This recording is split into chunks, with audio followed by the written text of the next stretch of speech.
if you have a very strong feeling about something personally, CEOs are paid the big bucks for a reason. And it's to make hard decisions. And, going back to the old Steve Jobs quote, if you want to make friends, sell ice cream.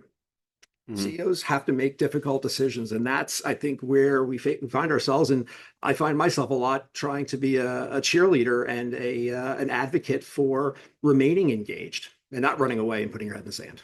Meanwhile, we're like, don't you realize that businesses are the what's creating innovation and Yes. creating wealth in the community? And it's interesting to me, and this is where I guess your work comes in, how few business leaders, even very important ones, do not even understand that.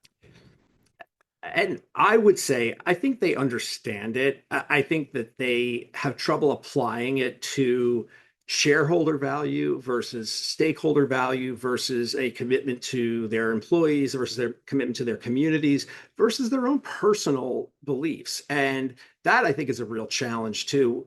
Sometimes we elevate some of these names and individuals that lead very large and high profile organizations.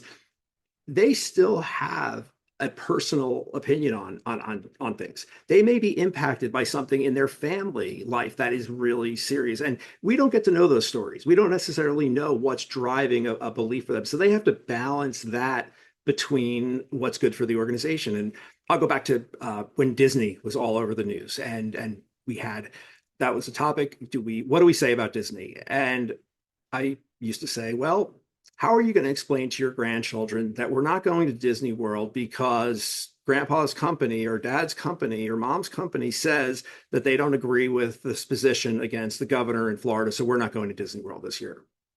It's not going to happen.